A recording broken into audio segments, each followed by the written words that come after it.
Welcome back, everyone, to Belonging Songs. It's your weekly podcast that brings you a brand new original song. Each week then talks about the theme of that song and the processes that went into writing and recording it. Sometimes the changes we make along the way. I'm your host, Wade Dana. With me, as always, my good buddies, Patrick Crane. Hello, everyone. And Bradley Maurer. Good day. How you guys doing? Good. We are living in the future. We're living in the virtual world thanks to COVID. So our schedule has gotten pushed back, and we're just doing what we can. Has rerouted the ship. Good thing we're getting over this stuff real soon. Yeah. That's right. Yeah. Actually, right around now, right, Patrick? We should be. Yeah. I think we're cleaning up right around now. Everything's good. I'm mopping up. Yeah. So season 2 is going to start out with some virtual podcasting sessions. I guess I should say that in a different episode because this could be episode 4 or 5. Who knows? Probably be fine by then, right? Yeah. Yeah. I'll be on the second bucket of mop water. Just cleaning up. Yeah. All right. Good. Today we are listening to a brand new song by Brad. Is that correct? That is correct. Okay. This song is called 1 out of 10. Brad, anything you want to say about this before we jump in and listen to it? I'll reserve my thoughts for after. Title reminds me of an Arby's review I read. Yeah. A lot of reviews I read, mostly about me. Arby's takes a lot of shit, but that barbecue sauce and the horsey sauce, you mix the two together. Yeah, it's good. Oh, you guys want to talk about reviews more? Yeah, probably a little bit. That's what the fans want. That's what we're hearing on all of our emails. If you enjoy this podcast, please leave us a review. If you listen to an Apple Podcast, leave us a 5-star review. That would really help. If you listen in Overcast, hit that little star button. Let them know we're listening. Getting a lot of listens on Amazon Music lately, so that's cool. I don't know if you can leave reviews there, but whatever. Let's move along.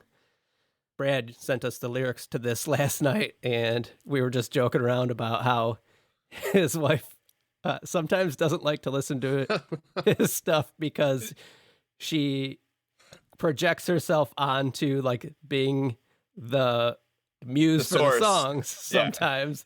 Yeah. And when I read the lyrics to this one, I was like, oh boy, Brad, you're gonna have some explaining to do. We're calling lawyers if she does that this time. But I think the reason I'm not a big mainstream successful music guy is I'm a fraud. I can't write about my situation because it would sound like Sugar Ray. So I'm really interested to see what the inspiration for this song really is. Okay. Because the theme is not going to be, we're not going to have to really guess hard at this. Like, no, I read the lyrics. It's very straightforward. It's on the sleeve. The funnest part is going to be hearing, like, what made you write this? Because I know it's going to be something other than personal experience. Actually, it's slightly personal. It's I would say it's real life. It's about your trip to Arby's. Not my life, but your it's real life. Relationship with a beef and cheddar.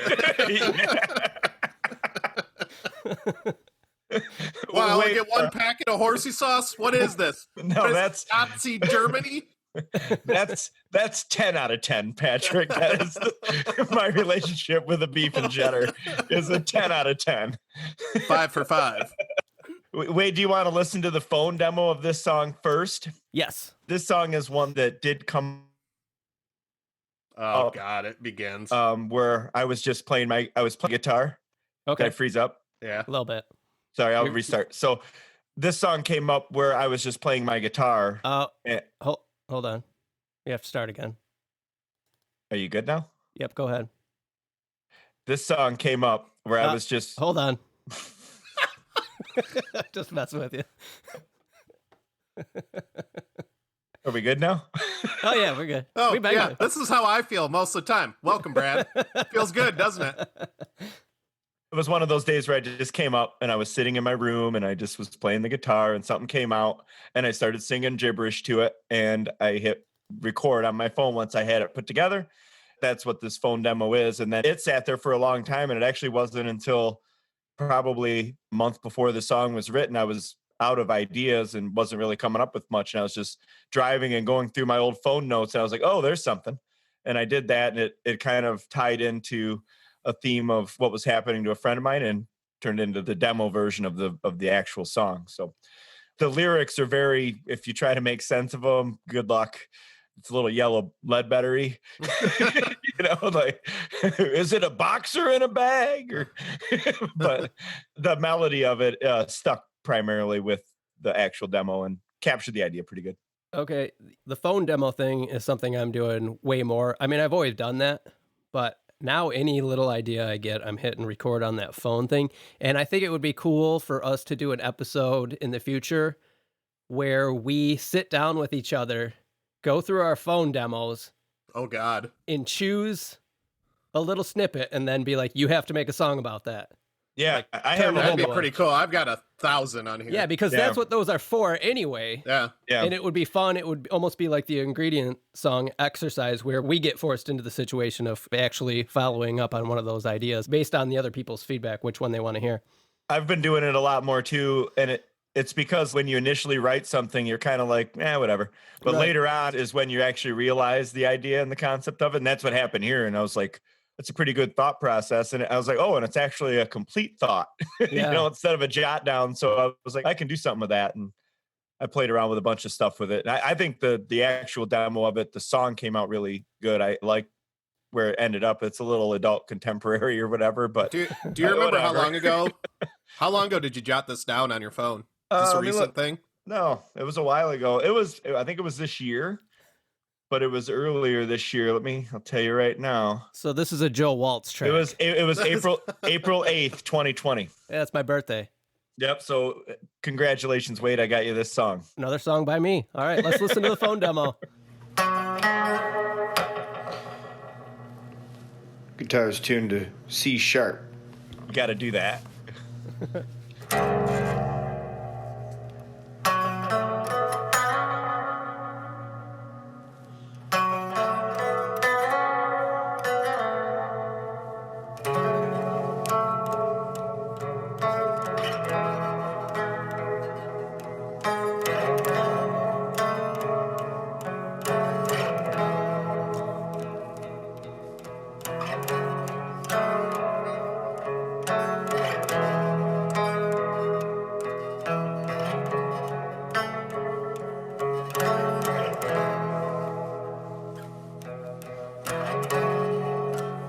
Waiting on a friend to give me another lift.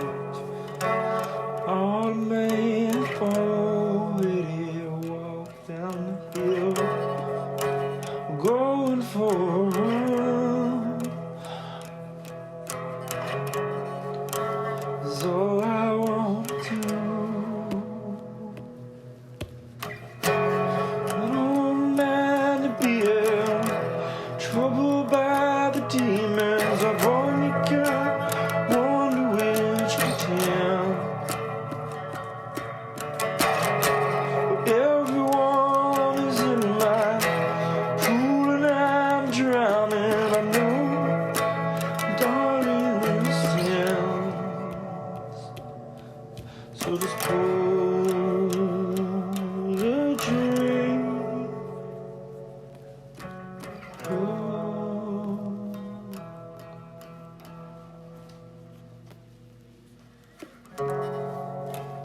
Automatic orient, taking all the offerings they wanna give, leading myself down a little low road, never knew I'd go. Well, I don't mind being troubled by the demons. I've only got one to contend. All my hands are going broken. It's okay. It's always gonna end.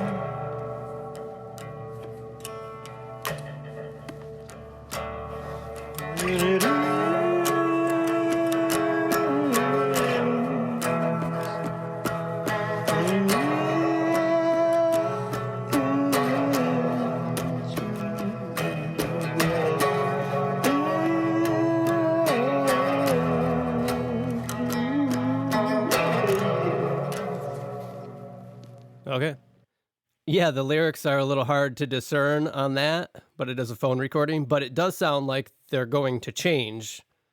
Oh, they do. Yeah, they definitely are. Like I said, it was a melody capture. Okay, yeah. Probably some ideas in there I could have ran with now that I'm listening to it again. But Because at first I didn't have the lyrics pulled up when we started listening. I'm like, is this the right song? no, yeah.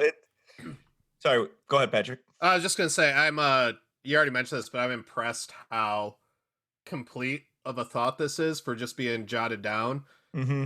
I'm hearing a lot in the song, so I'm really anxious to see how it's going to compare in its recorded form versus what I have in my mind. Yeah, and I tried on this new demo. You'll hear I played around with some different ideas instrumentally and stuff. So hopefully that worked out and kind of tied the thing together. Hopefully it is aligned with your thought right now. So you laid down this demo on your phone. What were the steps you took from this point? From that, I went through and learned how to play it, right? Because it was probably 6 or 8 months later. Oh, and so it must have been 6 months later, just calculating the dates. And so I kind of just played it up, learned how to play it. I followed a couple of the lines that are in there and started with that. And then I had the idea for the title in my head for some reason. I don't know why. And so I just started there, and then I kind of built the lyrics around that. And like I said, something that a friend of mine's going through, and that's about the end of it. And I just kind of wrote a song around that little situation. Now, we were having a back and forth in our text thread about an idea that Patrick had sent us recently. Mm-hmm. He had a guitar song mapped out on guitar, and we were kind of walking through like, oh, this is what I would do next, like to get this moving forward. So for me, I would take like this demo and kind of do a rough recording inside Pro Tools to a click track. And then I would start, if it's going to have drums, I would find my drums and map those out first to the scratch track, and then get rid of that scratch track and re-record the guitar for real. Is that kind of how you go about that too? Never. Okay. Interesting. Yeah. What I used to do is that. And now if I have the idea and I have the concept, I find a very basic drum beat that I can play with, because I find that if I find a drum beat, usually it'll springboard me into another, the groove a little bit. Another accent or another something that I want to do. And then it helps me to write the song rather than just letting the song lead me, the parts I created. So I always lay down just a very simple beat that matches the pattern of the rhythm guitar. Usually when I just find a standard beat, I'll just run that all the way through for whatever 4 minutes. And then I'll go through on that same thing, and I'll just change the choruses. I won't find a new beat for the chorus. I'll just find the one that matches that song, and then I'll kind of address the drums as I go. I need a nice solid backbone, I know about myself, to write a song, because otherwise it really sounds empty and incomplete. And part of my process is getting it to sound full first so I can come up with the rest of the parts. When I'm jotting it down, I'll do 4 or 5 vocal tracks with background vocals and things sort of slotted in, and it really helps me find the direction of the song. That's my method. Okay. Yeah. In my fledgling songwriting career, I found that I really need a rhythm section to guide me how I'm going. The initial idea almost always comes with a guitar riff or 2 guitar riffs. And then once that rhythm section gets laid down, it opens up a whole lot. The other thing I'll do is I'll start with a saxophone solo. Oh, yeah. Like a shredding saxophone solo. Think like Eddie Money. Yeah. Think like E Street Band. So I have a saxophone, and I can't play it. I can play like 2 notes. But the fun part about it is it takes so much effort that you get lightheaded, and it's so funny because it's like you're so bad at it that I just start laughing and can't stop. It's the most impossible woodwind to play. Oboe players might disagree. Bassoon players might disagree. Saxophones are hard. Yeah, it's easy to make it sound really bad. Oh, yeah. Yeah. You got to be a plumber to know how the keys work. Yeah. Maybe I'll bust that thing out at some point and try to get it on a track. But I mean, Patrick makes a great point that if you're just getting into songwriting, starting with the solo is where it's at. Yeah. I mean, Right. I typically like to start with the solo and work my way backwards from there. You can actually order Brad's DVDs. They might be out of print now, but he has a whole online 20-part series We on do solos. when we do the phone list thing later, it's just going to be me ripping. Right. It's like, oh, I have 1,000 demos. Which one do you guys want me to turn into a song? All right. I think we should listen to this full demo you got going here now. Let's give that a whirl. Curious on your guys. You like how Wade y'all's tried to ask us a serious musical question and we just completely shit on it? Turned into Simpson saxophone. Yeah, thanks for tuning in, listeners. Leave us a review. Yeah. All right. Here we go. I come here for serious advice. Always let down. All right. Ready? Yeah.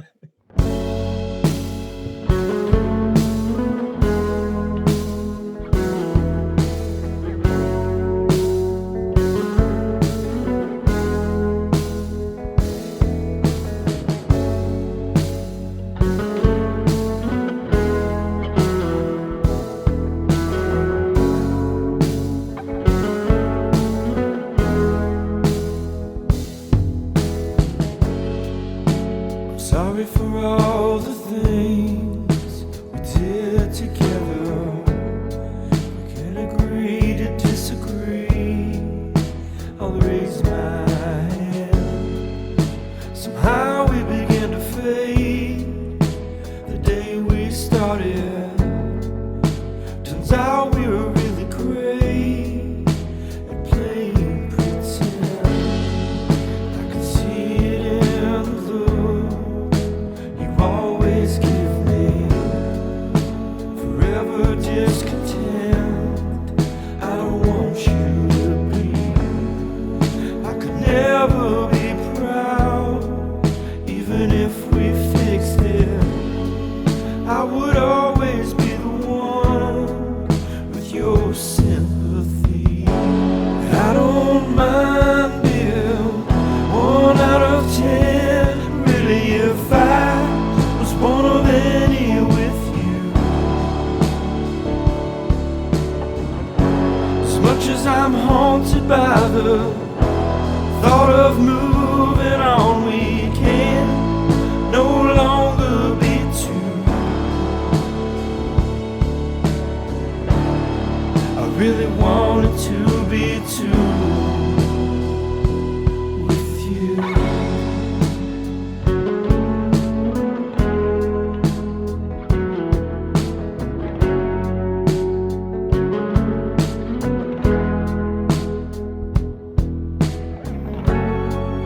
And I need you to know that I can live without you, which is something I have said I could never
I have a lot to say. I do too.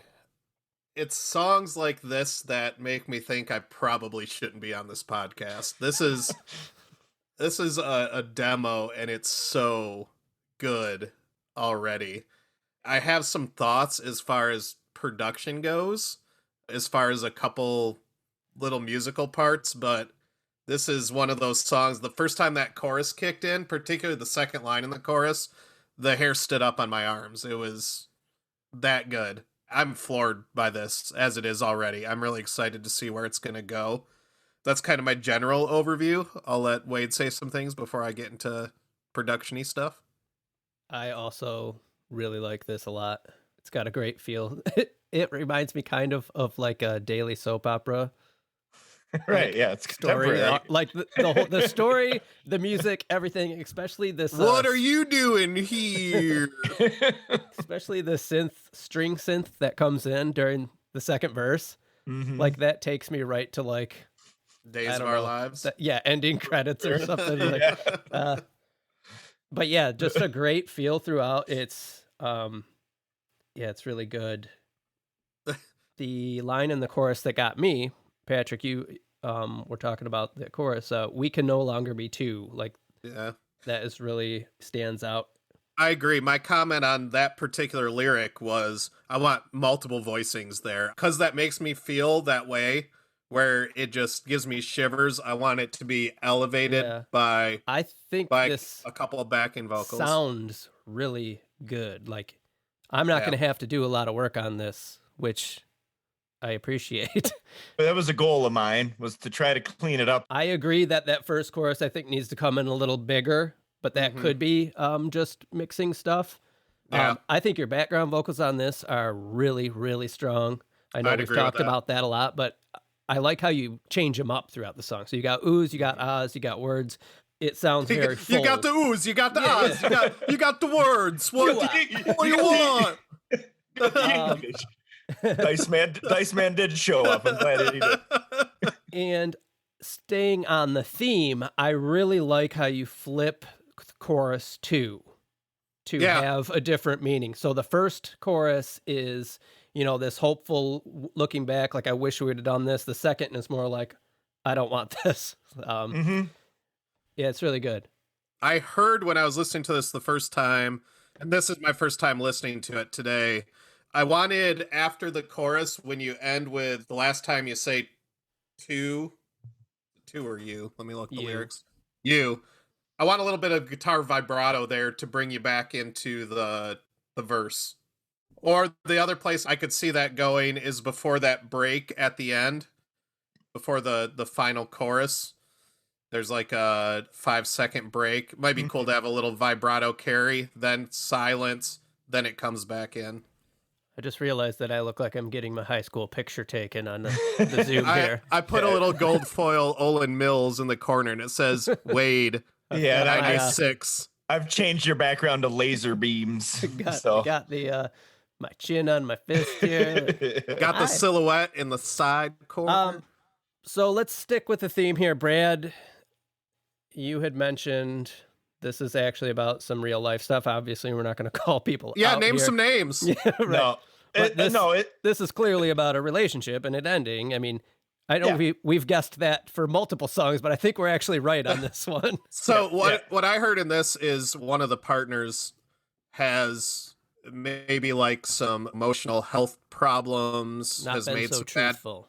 has made some bad decisions, and this other partner who's the narrator has stuck with this person, felt committed to this relationship, and finally it's just hit the breaking point where in order for them to move on, they have to separate ways, and they've been hesitant because of self-confidence, etc. Patrick, that was actually extremely spot on. It's rare for me. Yeah, well, and rare for me to be able to communicate it as such. but that, I mean, that's about a couple of people that I know, and that's where they're at, right? And it's a perspectives song, so it's. Oh, you're listening to Perspectives. Yeah, how did I know that wasn't going to 4:32 in happen? the AM. On the stride. Sorry, This man. is perspectives. I was hesitant to use that word because I knew we were going to make into perspectives. but that's what it is. And so the first part is, thanks, but no thanks. And the second part is, I really can't. Like, I gotta move on. Yeah, and I like how you did that with the choruses because they're sung the same way, but they're just tweaked just a little to give that different perspective. Yeah, that different viewpoint. Yeah. Mhm. And you're listening to Viewpoints. not to get too technical yet, but the reason the first chorus isn't sung over the top is it's the first real reason is there's 3 choruses and I wanted them to escalate, as the song went on. So I was kind of chilled out on the first one, but I thought it fit better with the first one being that tone because the first verse person isn't upset. Like they're more appreciative and they're more relaxed about it. Mm-hmm. The second, they're a little bit more going to sing it with a little bit more oomph.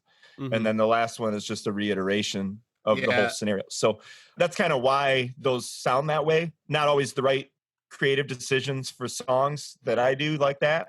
So I'm curious to play around with them a little bit and I can tweak. I also got a really nice sense with your lyric writing. I don't know how to describe it other than it's incredibly thoughtful on the part of the narrator because it vacillates between what the narrator's thinking and then how they communicate that to the other partner. You almost get the sense that this person's been rehearsing this in their mind for years because of this relationship, which I think really helps the theme of the song, the emotion of the song.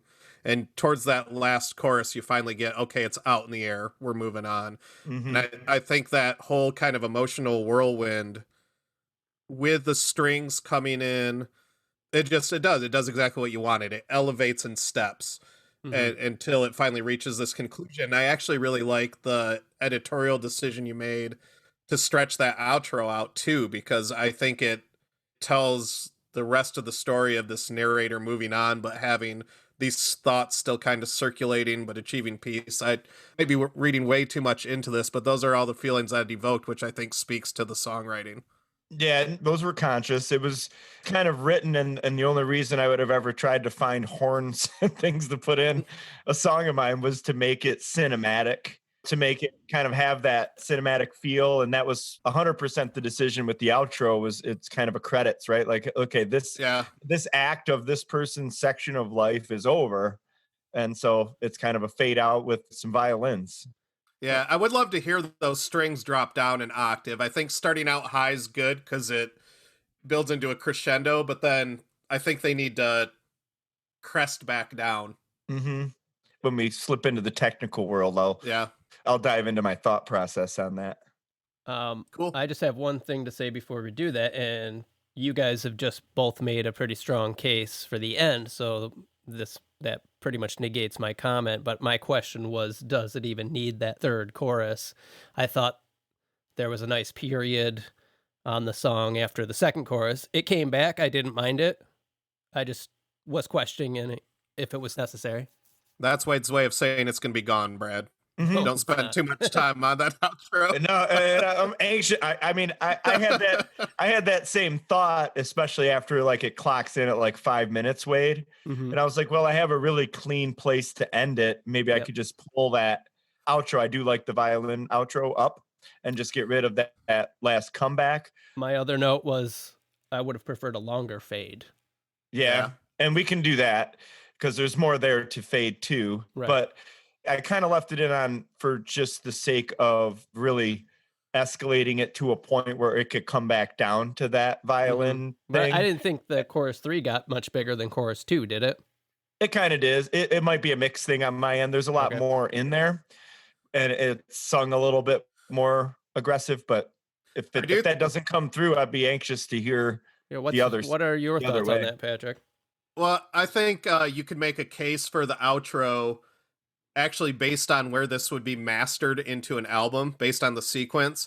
If this is a middle track in an album... God damn it, me and the middle tracks. Wade and I have talked about this all the time. I can't write a fucking first track for an album. Oh, you got a first track, baby! I'm putting an album out, and you know what it's called? Middle tracks. Yeah, they're all number 5. Listen, this can be a first... Actually, this can't be a first track. No one will listen to this album if it's first right. Track. But... if it's a later or an earlier track, Brad, let's give it a number 2 or 3 spot. or a number 10 or 11 spot. I'm guessing it's an 11 track This can't be album. earlier than 4. Yes. Yeah, this Always can't an be 11 earlier track. than 4. No, we're gonna bring it down. Never mind. We're not carrying this forward, but I think it does matter where this song is at in a hypothetical album. No, I agree with that. Wade and I've had a deep conversation about how I am good at writing this, but The can't middle write tracks the are always one. the best tracks, man. Number one's tough. I know. Oh yeah, you name gotta me your- listen. You name me your favorite songs on an album. They're going to be 4 or 6. You gotta all make the 'em- time. You gotta make them earn it. So this would be a really easy exercise for me when I'm mixing it to give you a version with and without. So maybe we'll do that. Yeah, I think that's worth it just to kind of see, because I would like to see what you do with that, before the snare hit kind of thing, how that fades out and comes back into. You could probably do something pretty creative with it. And Other than that, as far as I'm concerned, this thing's ready to go into the mixing stage. Agreed. So, Cool. Brad, if you want to go ahead and get a little technical with us right now. Yeah. We know that it started with a phone recording. It's in And we C kinda- sharp. Yeah, I like how you announced your key. Like, It's not a key. Brad, It's the tuning. this is the tuning. Follow Brad for the changes. While we're getting technical, Your kids are going to love it. while we're getting technical right now, I don't know keys, guys. I know what my guitar is tuned to. Okay, so if I say it's in C sharp, it means I tuned my guitar down to C sharp, which is it's a significant D tune, but I do it all the time, and it helps my vocal range. And so anyway, that I always have to do that because sometimes I can't figure out how I play something, and it's because I completely tuned my You know guitar. what keeps me from alternate tunings? It's a pain in the ass. So you're always I'm always You tuning need to multiple standard guitars. drop D or a half step down. That's all you're getting from me. I have three guitars, 2 guitars and the bass right now are tuned to that C sharp, and then so I can grab my other ones when I want some standard action. But yeah, the key to that is multiple guitars. Jazzmaster, by the way, and down tuned. Yeah, that's where it's at. Cool. So that's what this song was recorded on. I figured out how to play it. We kind of discussed my process. I found some drums for it and kind of just spread those around, laid the tracks down. What synths were you using on this? You mentioned those horns, and they sounded really good. Is that the Expand? Yeah, it is. There's just the Expand, which is free with Pro Tools. Yeah, people often sleep on the included plugins in Pro Tools and Logic and any program you have, and they're good. Yeah, and one thing I really did for the deep dive on that is I actually YouTubed a bunch on mixing strings and horns because I wasn't sure. I was playing around with panning, and I didn't know what. Hold on, what before to we do. move forward with that, Brad, let's explain to the BSers what Expand is. It's a virtual instrument inside of Pro Tools that you create what's called an instrument track, and you can instantiate Expand 2, which is the name of the instrument. And there's a bunch of different patches in there that you can choose from. There's leads, there's pads, there's horns, there's basses, guitars, and everything. Yeah. And the cool thing about that instrument is it gives you 4 slots inside the actual instrument where you can blend any 4 patches together. So you really have just tons of options, when you're blending all these different instruments. Yeah, and together. you can put little effects on them if you want and build. So you could have 4 violins on one Expand that are all playing something similar. They're the same thing but sound a little bit different. Yeah. So it's kind of like it can give you an orchestral setting really quickly. I didn't take advantage of that because I wanted it to be like a 3-piece, 4-piece kind of thing.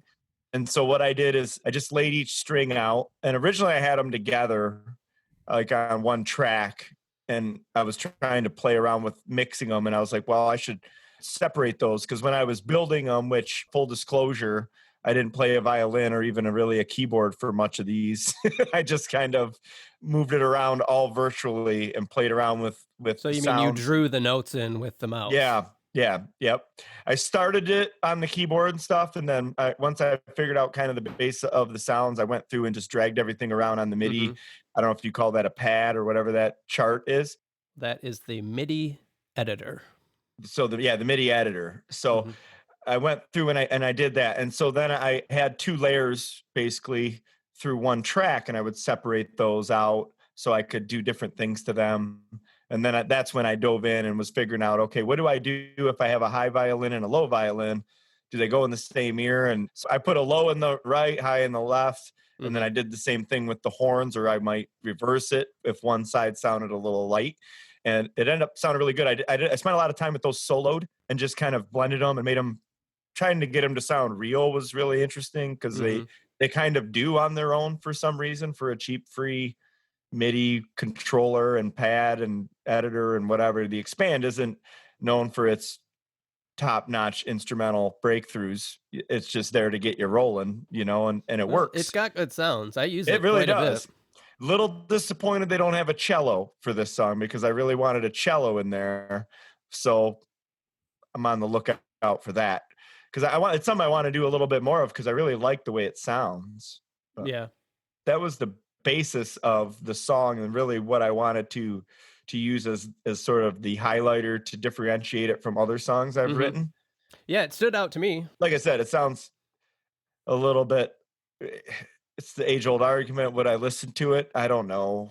I think this song fits well with your Butterflies, with Anchor and Wheel. Okay. It's in that world, yeah. Okay. So all grouped together in like the middle of an album. They would fit together. Yeah. Right. I'm with you. What you should do is you should make this a 3-album gatefold, and all the tracks are only in the second. Right. I want it to be. That's exactly it. Empty. And for the record, just a blank disc. If we do a vinyl release, right, 1 through fucking 4, just empty tracks. Yep. Then you got a middle and around, and then you hit the middle, where that's the honey hole. Oh, like the record, the actual vinyl records on the outsides are just blank. Yeah, right. No grooves. Right. You can etch them with a cool a print or something, but the middle one, that thing's chock full. Yeah, chock full of nuts. He's a middle track guy. Yeah. Anything anybody else wants to say on this before we jump out of here to the future? I'm good. I'm glad you guys liked it. Yeah, I like well it a done. lot. Well I'm excited done, to get a Bradley. hold of it. I'm not songwriting anymore because of this song, so no, I don't think that's nice fair. job. Yeah, I don't think that's fair, but it's the way it is. It's the way it is. All yeah, right. this is great. Cool. Let's see what Wade does to it. All right, we're gonna find out right after this. Set course. To the future!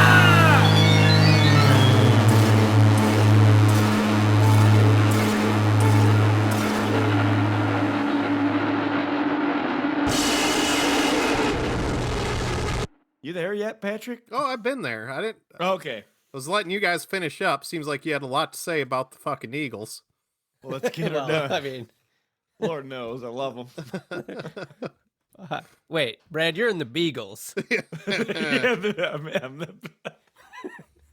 the contemporary artist, man. Fuck. I think I am, though. You might be.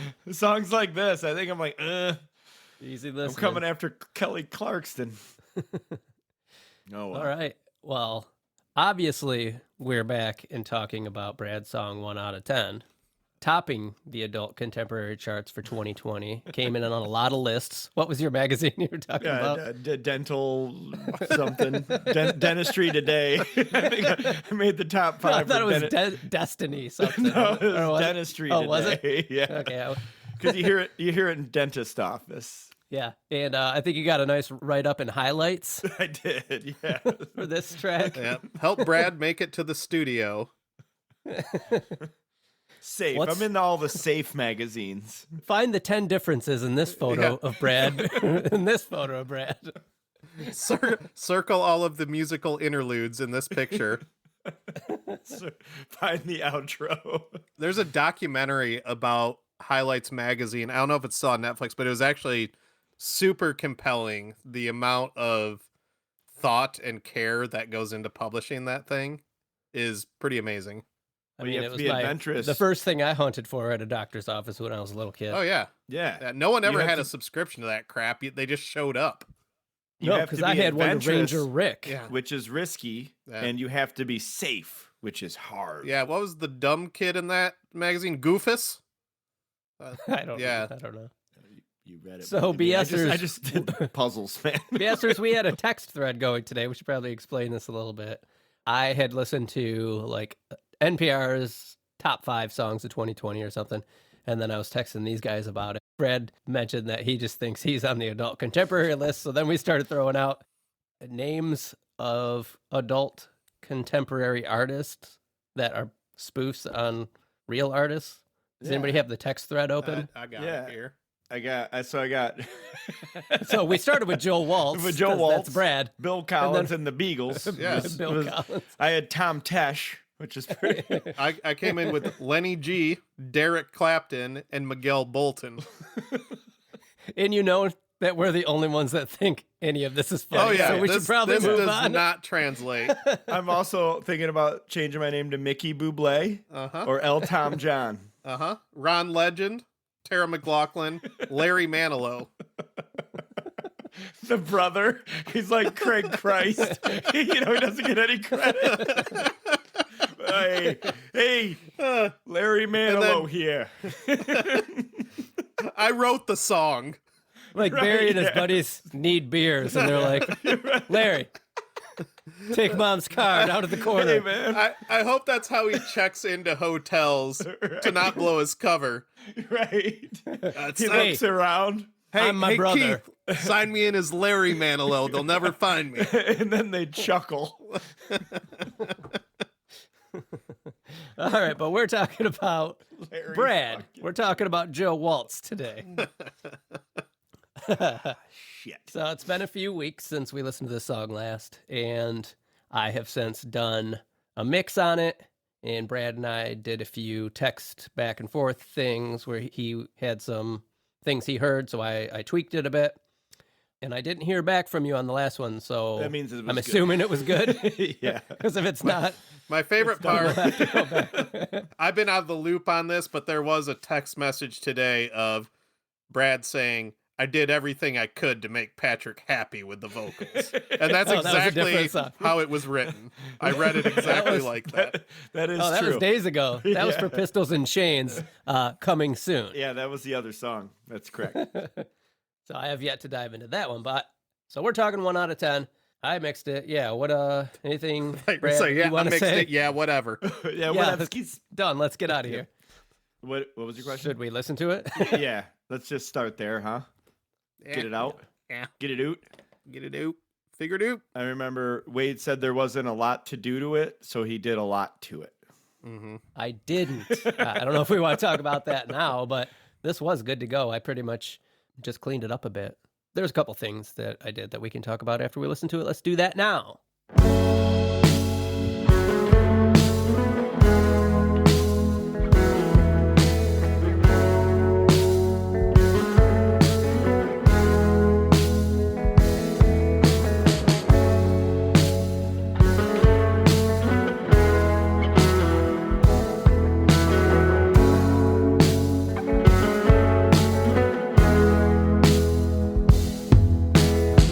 I'm sorry for all the things we did together. We can agree to disagree. I'll raise my hand. Somehow we began to fade the day we started. Turns out we were really great at playing pretend. I could see it in the look you always give me. Forever discontent, I don't want you to be. I could never be proud, even if we fixed it. I would always be the one with your sympathy. I don't mind being 1 out of 10. Really, if I was one of any with you, as much as I'm haunted by the thought of moving on, we can no longer be two. I really wanted to be two with you.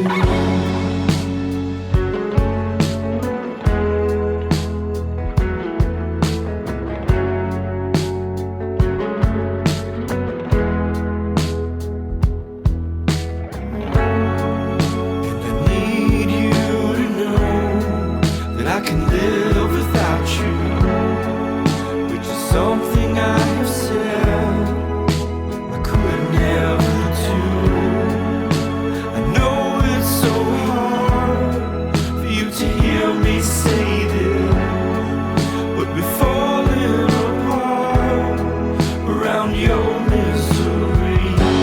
I don't mind being 1 out of 10, really, as long as I'm not the one with you. As much as I'm haunted by the thought of being alone, we can't turn lies into truth. Really wanted the truth. Really wanted the truth from you.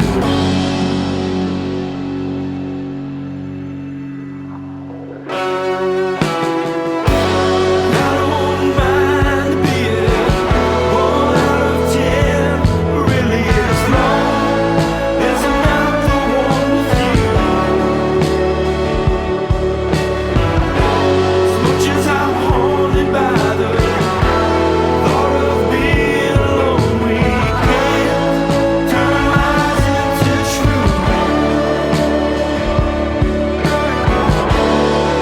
Really wanted the truth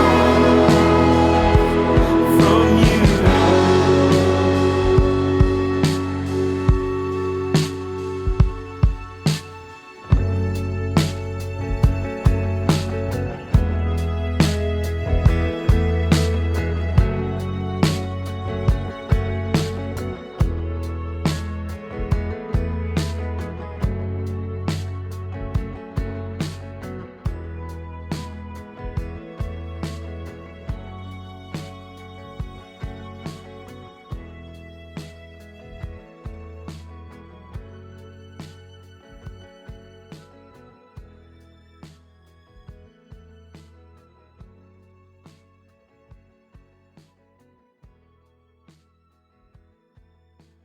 Brad, you good? Yep. Or last time we had talked about possibly doing 2 versions of this. Yeah. One minus one of the choruses, but as I got into it, that became clear that I was both right. choruses are needed at the end. Yeah, you were right. But I did give it a longer fade, which is a note I had. Like, if we're going to keep it, I think it should fade sooner. Patrick, you're the one who hasn't heard this yet. So what are your thoughts on the mix there? I think it's great. I think, if anything, because I love the strings so much in this song, it's almost sad to me that they're not real strings, because I think the violins miss that. I don't. Squeaky. There's probably a name for it, but that squeaky high note, I think this song would really benefit from it. But I love how the strings sound in this. I just wish they were analog. The other thing I like about this song, which I wasn't sure I liked at first, is the fact that it fools me twice with the end. I fall for that first pause, then it comes back in with that solo, and then I think it's going to end abruptly, and then it does that cool string fade out, and I really like that. It's one of those instances where I'm listening, I want more, and I get it, and it doesn't ruin the song. You know, sometimes you want to leave your listener wanting one more chorus or one more verse, and this song just does it. This is a for long me. song. It is. It is. That's why when I listen to it, I fast forward through 2/3 of it, and it's better. Oh, okay. That makes sense. Yeah. I just speed it up. I think the production's great. Literally, my only note is I wish those damn strings were analog, but it's the same case for us wanting analog drums and everything. It's the sacrifice you make when we're recording how we're recording right now. That's funny that you have that note about the strings, because I kind of have that same note, but about the drums. Like, this is a song where the programmed drums kind of lose steam. It's so long, like towards that end when it's getting bigger, I would like the drums to maybe also get bigger, which is hard to do with programmed drums. I don't think a lot of people would say that, but I guess I'm saying that. Chad would say that Yeah, for because sure. Chad could do great things with it. Right. Yeah. But I agree with both of those. There's another song I'm working on now where I'm like, man, I just like strings sound good enough. Like you get the point, but I wish thought about they were real. replacing those strings with because I have the East-West string package. But you had mentioned that you really like the sound of the virtual instruments of this song, so I just left them as is. Well, that's I like the sound as in it was the best sound I could find with what I had. If there's something better and you wanted to do that, I'm completely good with it. So I would love to hear something that just has a little more attack on those strings, and Mhm. like you said, Brad, that squeak every now and then, because I think it's Yeah. that squeak that gives violin its power. It's I love it. it's the emotion behind it. Yeah. Do you think I should do that? And then we should revisit this? I love your enthusiasm. It's Brad's song. I mean, I think for you know what, how I'm going to answer that. Do you I think for guys think I should I make think cookies? Wait, let me rephrase that. Okay. Should I cut this whole last part of the podcast out so it doesn't sound like we're copping out of working on our songs? no. Keep it going. They need to hear it raw. We need to be transparent. If you think it's going to make a drastic deal, Yeah, how long does it take you to do that? shouldn't take long. If you have the MIDI, do you have the MIDI?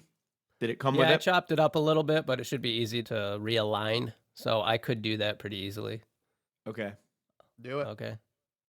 I think the song deserves it. Okay. Then it's not done. Well, We're never going to finish season 2. Good. Good. Good. Yeah, no, that should be pretty easy. And then I could just play it for you guys, no, just, send it back and forth. And if we decide that it helps, then we'll jump back into this episode. let me ask you this. Okay. Does it get squeaky? Does East West get squeaky? I don't know. Who's breathing really hard? Somebody's kind of got a squeaky nose going on. That's how you know I'm real. It's that Total analog. Yeah, it's that nose that gives Brad his power. Right. I haven't had them that long, so I say we just play around with it a little bit, and I'll throw them on and shoot it over to you guys. If you guys say, you know, I like the other ones better, then I'll just jump back into this episode and we'll call it good. Cool. I mean, I do tend to think that fake's going to sound fake. So I don't know how much better it's going to be, but it's worth a shot, I guess. Okay. I struggle with it a lot. Like, For There's fake a- strings, these sound really good, they do. but they could be really gooder. Right. If they were realer. Yeah. It could be a case of just copying the MIDI to the higher notes and having higher notes play along with what you've already got. There should be some in there, but I don't want to do a lot of Okay. that. Because you know what I did know, because I did that on, like, I'm really learning right now. I'm in the middle of learning MIDI because I was anti MIDI for a lot of years, and then I decided I was just going to be adult contemporary, and I'm just going to go with it. And so, like, I'm learning how to do it, and I really like it. Like, it's fun to sort of correct yourself or move a note around and play around with MIDI patterns. You can control literally everything that you have on it. So I do Patrick's like note. that. It's Patrick with the It breathing. is Patrick's nose. But I do like playing with it, and I like having this other area to sort of explore that isn't just standard instrumentation, and it's Right. fun. And that's what I've been doing it a lot. Like, I did it on this song, was the start of it, and I was like, oh man, like, I really like this horns and string kind of thing with this sort of melancholic song that is about what it's about, and it helped get you to the vibe of it. Yeah. And I still think, like, it hits. All of the pieces hit. It fits little teeny tiny things. Yeah. Well, we'll give it a try. Yeah. It won't take long, and I'll shoot it over to you guys, and we'll see what we'll just Let's jump try back it. into this episode. Let's fucking try it. I like you mentioned the horns there. I don't know if you noticed, but I put those all the way to one Love it. side and the strings to the other. Yeah. But I love when those horns first come in. It just sounds really cool. I like it too. I Makes love it, makes actually. Makes that part like Mm-hmm. elevated. That a second bit there. chorus, it really elevates that second chorus. And that's something that on the mix, if we can just speak to the general mix of the song, I think you did a really good job of building that build. I probably brought it to the listener a lot quicker. You know, I throw everything up really early just so it's all balanced. And I think you did a good job of pulling things back. And then every time it was supposed to step up, you brought in the right things and put them in the right places that made it build a lot better. Like that last chorus, like Patrick said, like, I feel like you really do need it now. And you really are into the Yeah. song at that point, Right. you know, and then the end, you accentuated what it was supposed to be, which walking is away essentially, yeah, from it's a this reflection. relationship, yeah. Yeah, it gives you time to reflect on what you just heard instead of getting into the next mood of whatever song is after it. It gives you that little break to go, oh shit, like I got it, you know? So those builds that I did that you mentioned, like you did have some elements muted when you sent it to me. Mm-hmm. During the choruses, you had an extra guitar. So yeah, I would bring those in towards the end. So that's something you didn't have. Also, something we were talking about in our texts back and forth is that guitar swell into the solo. Yeah. You didn't originally have that in there. No, that's And, funny though. But then you did a second version where you did. For me. But I didn't hear that. Yeah, nobody heard it. Like I was playing with it and I didn't like it was the version before I just did the snare hit that the people that are listening now heard prior. And I was like, I don't know, like it's off a little bit. And so I just took it out and I didn't fix it. I was like, maybe I'll just do it. Off. I know. So I edited it so the guitars in the snare hit at the same time. Yes. And then it was like this nice effective build into that last chorus. You put a little like reverb or a delay or something on the snare, or you added I did, yeah. a snare because too. you had effects on that one snare hit. Mm-hmm. So I wanted to carry that idea over. Yeah. Yeah, because I isolated one snare drum down on its own track and affected the hell out of it. Because I wanted that one to really come through, which is, oddly enough, it's something that was in my brain from listening to, what's the whole song, Patrick? Yeah, she really wants to. Is that Doll Parts? I don't remember the drummer's name anymore. But when the drums come in, because the drums drop out and come in a lot on that song, when they come in, the snare hit, it's different than the sound of the snare for the rest of the regular song. And I was like, oh, that's a really cool thing that they did. Like they accented the one. Just a one-off sample. Yeah, just the one snare drum. So I was trying to emulate that idea. For some reason I've been hearing Doll Parts a lot. I don't know why. All right. The first version of this mix I sent you, you said there was a guitar in the left side that you weren't liking. We tried to hunt down which one it was. We thought it was the guitar I unmuted, but I think it was the main guitar. So I copied the chorus from the second chorus to the third chorus guitar, and I think that smoothed it out. Did you concur? I did notice it was still there and it didn't sound broken. So I don't know what.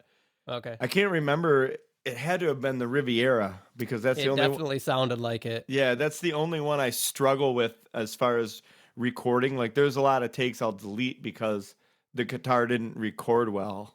Yeah, you've mentioned that in a previous episode, how you have to like battle that guitar. Yeah, which... And then Mike, you're like, yeah, there are some pretty bad guitars in that song when I sent him. And my comment was like, okay, well, I'll hunt for it and try to fix it. Also, why are you recording broken guitars? Well, it's how it comes out. I mean, obviously I did all that in one take and the second half sounded like shit. couldn't unplug that and plug it into a not broken guitar. Well, no, maybe next time try that. Too many steps. Because you want to know why? Because when the sound is right, the sound is really right, but it really gets wrong. Really until I send it to you in a mix, and then you're like, that sounds broken. What'd you do? Yeah, like, you turned it up. Turn that up. I had that way down, bro. Like way down. Okay, so we're gonna keep tweaking this a bit, and I think maybe since we're gonna redo some of the strings, maybe I will jump into that drum and see if I can elevate those do some a drum. little bit. Yeah, since I mentioned it, and because that's what we're doing on this show. When I do the drums, like I do a lot. I pull the standard beat in, and then I change as much as I possibly can. But eventually, like, you can get down a rabbit hole with that kind of shit where a lot of times what I'll do is I'll get crazy with it, and then I'll go back and I'll play the song in context, and I'm like, oh, fuck. Like, this doesn't go. Like, it went with the little segment that I was playing to myself for an hour and a half, but it doesn't go with the rest of the song. So I pull a lot out after I do that. So that's probably what happened here is I went too far, and then I just couldn't find the middle. To be clear, I was prepared for this episode to be finished, but it's done. Now it's I mean, not. the listener's just going to hear the done song. We don't. It care can what be you done. think, Wade. Yeah, Obviously. I know. It's done. It ain't Leave us a done. review It if you ain't don't over. like listening to the fucking song 4 times. Yeah. Just tell us. Just Let us look us know. up and go, yeah, hey, don't like the tiny little minutia that you do to every song and make me listen to it 4 fucking times. All right, with that, we're going to jump to the future. When we come back, we're going to listen to this We're song gonna be again. divorced. All right, we'll see you after this. Set course. To the future!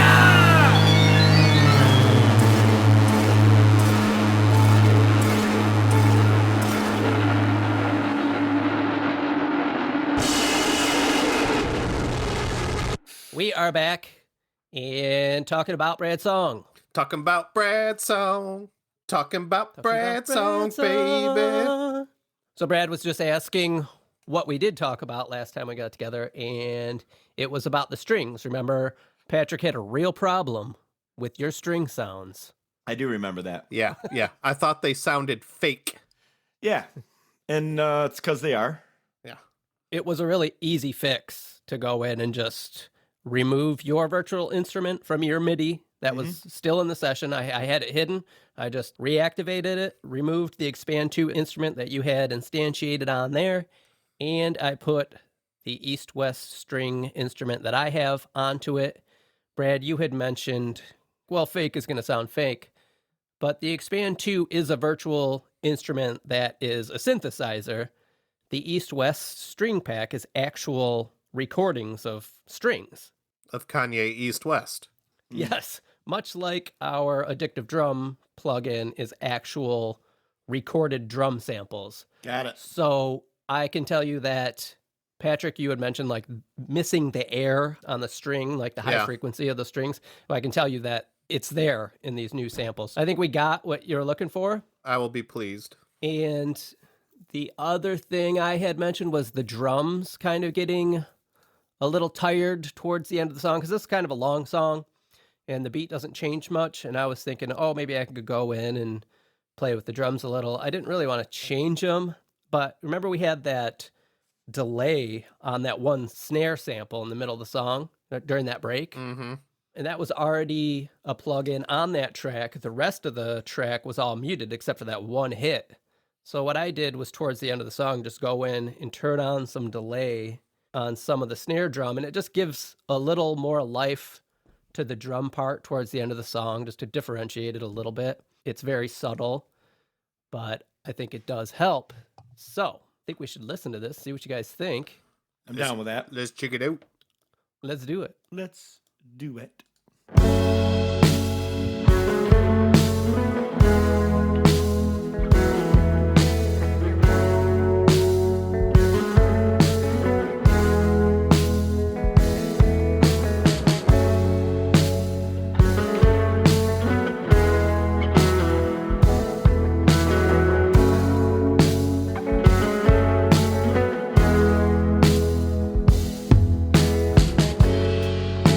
Sorry for all the things we did together.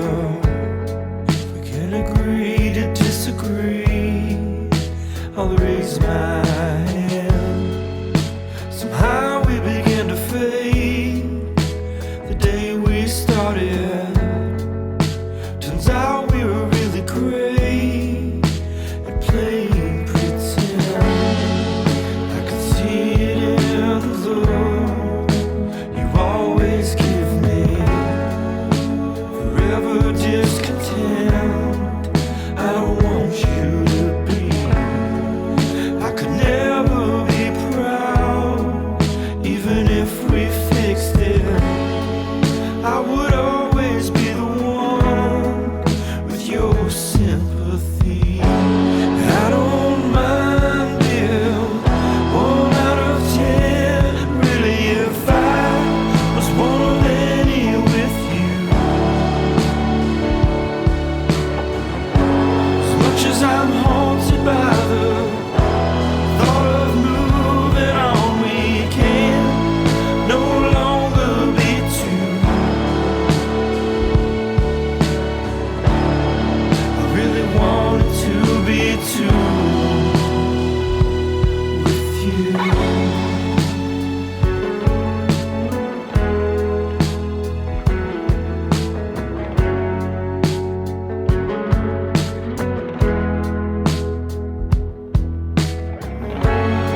Okay, Patrick, what'd you think?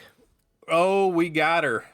Yeah, the second time the strings came in, I actually got goosebumps on my arm. So this is such a better sonic experience.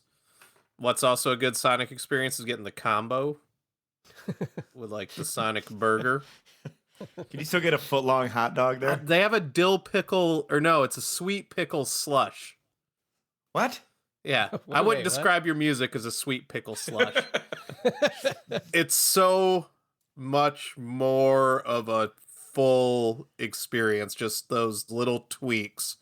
Sounds like you have a orchestra in the studio with you instead of somebody on a keyboard, and it just totally, for me, changed the experience. I know that was my one big hang up, but I think it was holding the song back Mhm. a lot, and I'm really happy with this now. Brad? I concur. I have two notes. One of them is East-West Strings, parentheses, actual samples, hyphen, fucking buy these. So I have that down that's on my Christmas list to myself. You know what's funny? I'm going to buy the horns for... Oh, I'm buying the horns. That's happening too. You remember, BSers, you haven't heard this yet, but we're doing a song called Familiar Things, Yeah. and I put horns in it, and Brad's complaint about that was you didn't like the sound of the horns. Correct. And it was, again, because they're fake horns. Yeah. So I'm already planning on buying those. But then I was also today mixing your song Pistols and Chains, coming soon to Belonging Also Songs. don't like those horns. I don't like those No, either. no. I like the fake horns in that song because you do? that song is like in an era where it would be synthesized. Right, I guess like you're the sound. correct there. Yeah, that's a different conversation. Just a fun little note. Sorry, But to yeah, you're interrupt right. you. The only thing I had for a note is the delay. I do like the delay on the snare drum, but I think I only want it in the second chorus, at the very end, Okay. after the pause. I think the first time it hasn't been introduced yet, Uh-huh. you know, and so it got me a little, and some of the fills get a little messy because it's still in build mode, in my opinion, I think. So I I would have think turned it off for the fills, I think. So you might have been projecting it on. I don't there. think I project. Wade doesn't make mistakes, Brad, and you know what? It's going to be what it is. You know, Yeah, you're that's never right. going to listen to this again. And I'm That's just going to do accurate. what I want. That's No, accurate. that's an easy thing. I can cut it out. Yeah, I think just try that. Maybe send it to me. If I like it better your way, I'll tell you and we'll leave it. I don't think we have to Okay. dwell on it. I think that's just something That's that a really I noticed. minor thing. Yeah, it wasn't really huge. I agree with Patrick as a whole. It did really elevate the song from like an idea into a complete thing. You know, like I think I did a pretty good job of laying down the thought, but I don't think it was a complete thing, even though I defended it because it was the best I could do with the tools I have. I think that just proves that, you know, Sometimes that is the only thing you can do. Yeah, And, and you so should you're- do it. We've talked Right. about this in the past. Yeah. Like holding on and not finishing things or just like not doing something. And this pertains to more than just music, just being like, oh, I don't have the resources to do this. But if there's a version of the thing you can do it. Like, yeah, the big and the big one for me that really cracked the door, just threw the door open actually was the addictive drums, because yeah, I think we've for talked all- about that a both lot, of but I us. mean, I always held back because I'm like, oh no, it's got to be real, it's got to be real, it's got to be real. Yeah. The rest of this fake, and I'm just now getting into like doing MIDI stuff, and I'm like, what the fuck have I been doing for 20 years where I could have been like, you know, completing thoughts. The East-West stuff's all on sale right now. Yeah, until so January anyway, 4th. yeah, don't worry about me. I'm going there. What I love about the East-West too, which is such an important thing, is it seems to blend notes together so much better Oh, yeah. than a synth does. And when you have a stringed instrument, especially one that's bowed, you know, when the bow rolls over another string, it's going to carry some of that tone across, and it's such a critical element of how that sounds, and this does it really well. Yeah, I like bow noise, and I think Yeah. you can definitely Bow hear noise played for the noise. Raiders. They did bow noise was a pretty good Raiders He knows. defensive back. Yeah. Bo Noise knows. Yeah. Um, Boy knows no. Boy knows? Boy knows noise. Boy knows Vista Social Club? Bow knows noise. This a is great all going to band be on the name. cutting room floor. I hope. The only other note I had was because when I changed the instrument patch, those strings no longer sat in the mix how I had them before. So before I had the strings panned hard right and all your horns panned hard left. I did notice that, yeah. It just wasn't working, so I had to play with the panning to fit these new sounds into the mix because it wasn't how I built the song originally. So you'll notice there's some that even move during the song just to balance things out as they come in and out.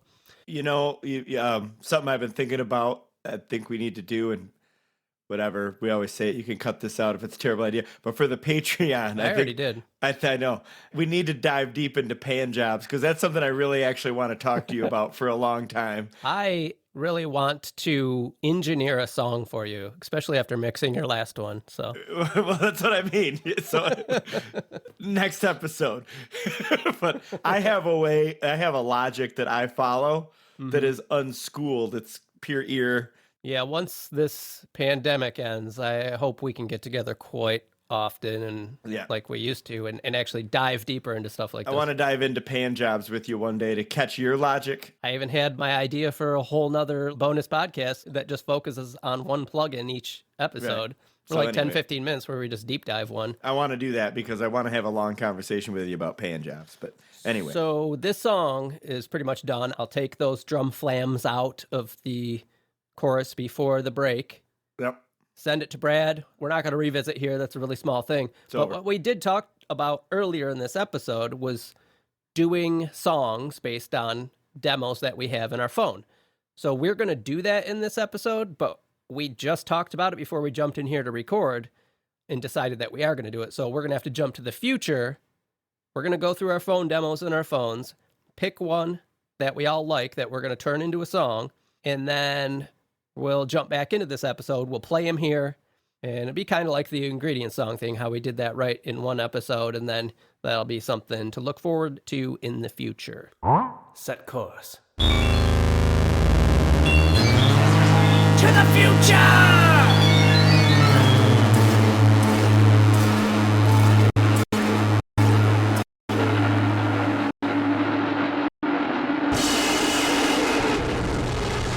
Guys, something went wrong in that jump. I've just got a flip phone now. We'll have to go back. Okay, get back in. Yeah. We're going back. All right. Back to... And then we'll go forward again.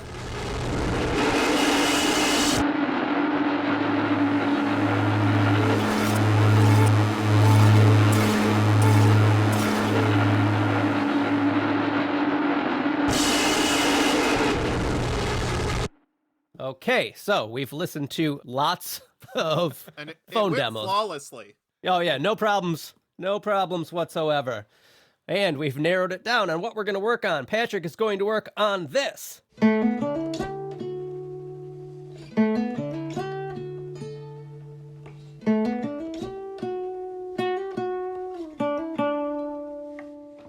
Brad is going to work on this.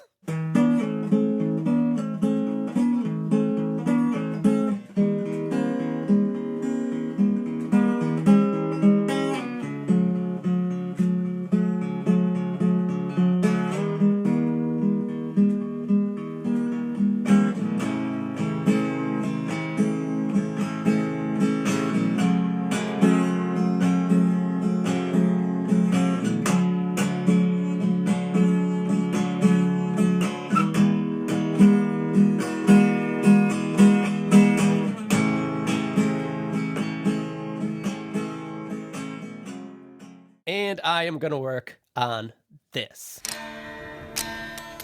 I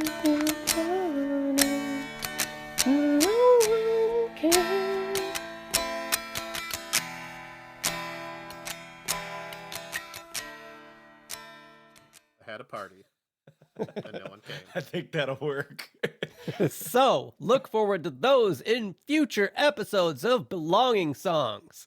It's funny that we did all that for that. I think, yeah, you could have gone in at any fun, point to do that. But Brad, you All know right. Wade's just going to splice in like incredibly offensive things that we're doing. Brad's going to work on this, and it will be something just awful. Yeah. Now, there were other things that are definitely worthy of being worked on, but we had to narrow it down for sake of time in this episode. Please tell your friends about this podcast. Please like and subscribe wherever you listen to this podcast. Consider leaving us a review. That would really help us as we try to grow an audience this season.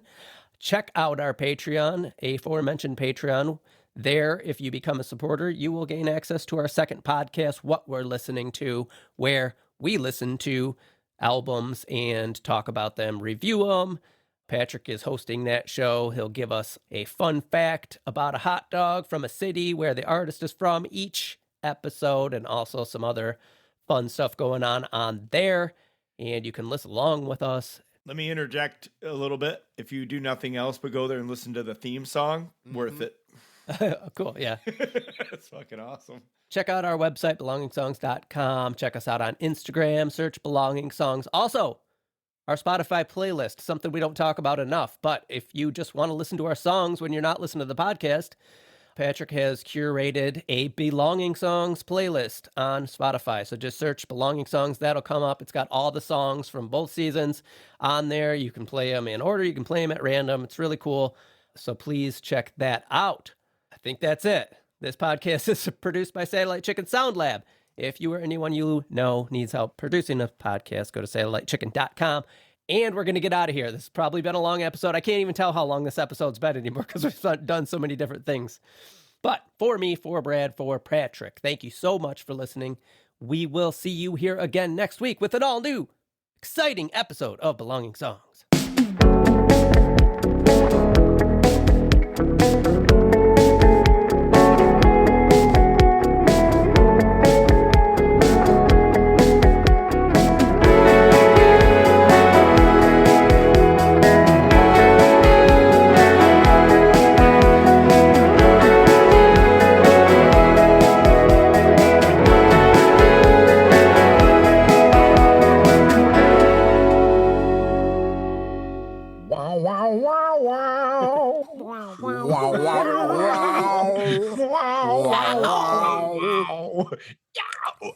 All right, well, we've already got the end done, so that's good. Yeah, it's good. Boom, done. Next.